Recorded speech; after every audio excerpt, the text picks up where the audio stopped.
This video is going to look at changing watch straps for wristwatches that have spring bars.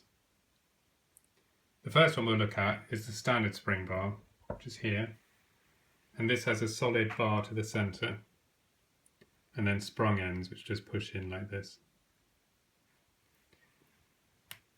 These bars should only be used in cases where you have a hole to the side of the case. If you don't have a hole in the side of the case and you put these bars in, you really won't be able to get it out again without cutting the strap off, because the bar will literally be solid between the case there. So in order to put this on, just put the pin into your strap, and then I put one side in at a time. So we're going to put this side in to the hole first. Now to push the other side of the pin in, you can take your strap changing tool here and you could use the pin side to push it down, or you could even use the flat head of the fork from the other side. I tend to prefer to use a fingernail as it means you're less likely to scratch the case. So you push it down and then it clicks into place and you can normally hear it. And the other advantage of this type of case is you can then see in the hole that you can actually view the pin, that side and the other side. Now of course for taking the strap off it's also a similar thing. You just place your pin head into the hole and that releases it and you can take the strap off.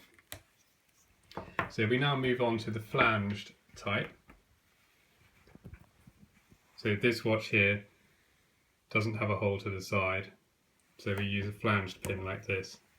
So you'll see the ends are slightly longer and there's a flange setting at the top, and you can get single flanged or double flanged. It's a similar sort of principle.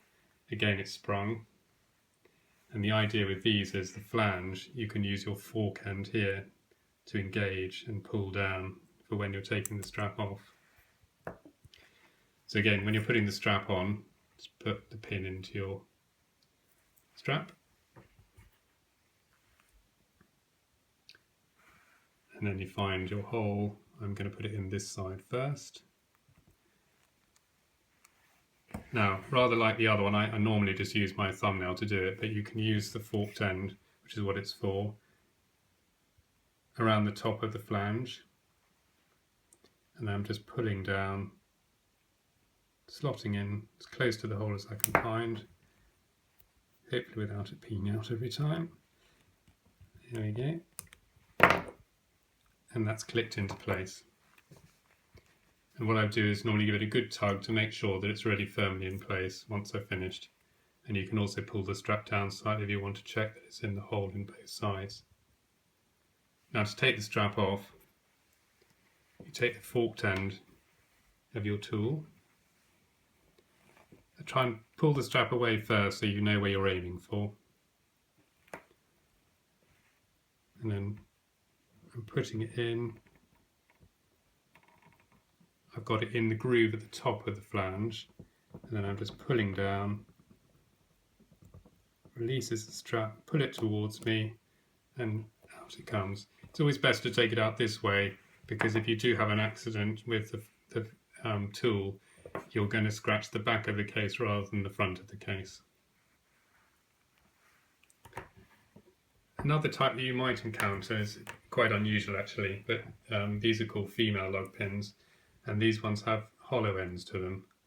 It's the same principle as the others really, because they're sprung again like that. But this time it's quite often on these gold chronographs that you'll find this fitting, and basically you're simply putting the ends into these fittings here. So they're slightly fiddly. I'm doing this one without a strap actually, just so you can see, but